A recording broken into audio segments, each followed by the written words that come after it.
السلام علیکم listeners, I hope you all are doing great. اگر آپ کو ہماری کہانیاں پسند آتی ہیں تو ہمارے چینل کو سبسکرائب کریں تاکہ میں آپ لوگوں کے لیے ایسے ہی سچے واقعات پر مبنی کہانیاں لاتی رہوں۔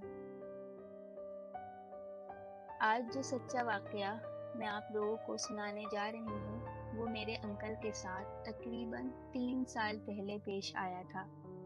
بنیادی طور پر ہم ایک گاؤں میں رہتے تھے، لیکن ہمارے بڑے ہونے پر جگہ کی تنگی کی وجہ سے ہمیں نیا گھر بنانا پڑا، جو کہ گاؤں اور مین شہر کے درمیان واقع ہے، جس کے آس پاس کوئی آبادی نہیں بلکہ ہماری اپنی زمینیں ہیں۔ شہر سے گاؤں کی طرف چلنے والے کچے پکے راستے پر ہمارا گھر پڑتا ہے۔ گھر کی طرف 2 راستے جاتے ہیں، ایک راستہ جو کہ کالونی کے اندر سے گزرتا ہے، جبکہ دوسرا راستہ پرانا ہے جس پہ بہت پرانا قبرستان بنا ہوا ہے۔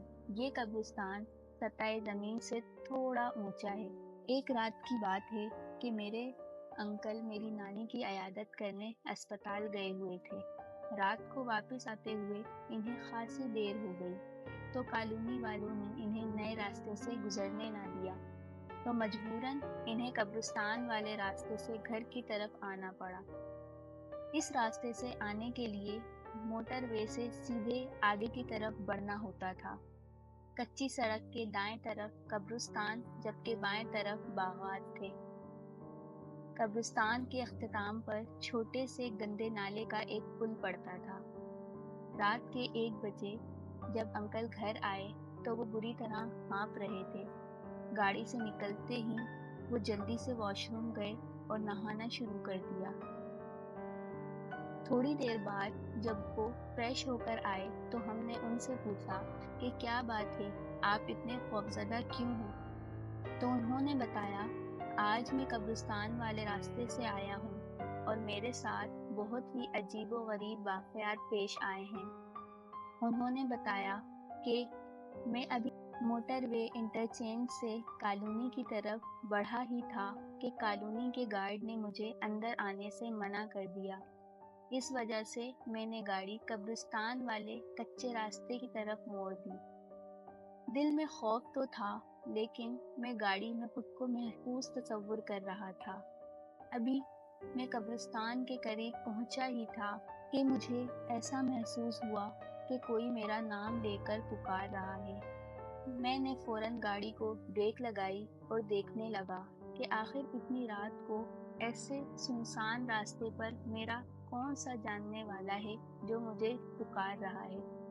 تھوڑی دیر بعد میری ساس گاڑی کے قریب آئیں اور بولی، بیٹا رفاقت جلدی کرو، کچھ گنڈے میرا پیچھا کر رہے ہیں جو مجھ سے میرے زیورات چھین لینا چاہتے ہیں۔ میں پہلے تو حیران ہوا کہ ابھی تو میں ان کی عیادت کر کے اسپتال سے آ رہا ہوں، میرے گاڑی پہ آنے سے پہلے وہ یہاں کیسے موجود ہوں؟ لیکن جب وہ جلدی سے گاڑی میں بیٹھ گئیں اور دروازہ بند کر دیا اور مجھے بولی، گاڑی جلدی چلاؤ، تو میں نے بھی موقع کی نزاکت کو محسوس کرتے ہوئے گاڑی کی سپیڈ تیز کر دی۔ ابھی قبرستان کے بعد میں نے نالے والا پل کراس ہی کیا تھا کہ میری نظر سیٹ پر پڑی جس پر تمہاری نانی بیٹھی ہوئی تھی۔ کیا دیکھتا ہوں کہ وہ سیٹ بالکل خالی پڑی ہے اور گاڑی میں کوئی بھی نہیں ہے۔ میں نے پیچھے مڑ کر دیکھا تو گاڑی کے پیچھے آگ کے شعلے جیسے اڑتے دکھائی دیے اور کسی کے کہکوں کی آواز سنائی دی۔ میں نے آیتل کرسی کا ورد شروع کیا اور جلدی جلدی گاڑی بھگا کر گھر پہنچا ہوں۔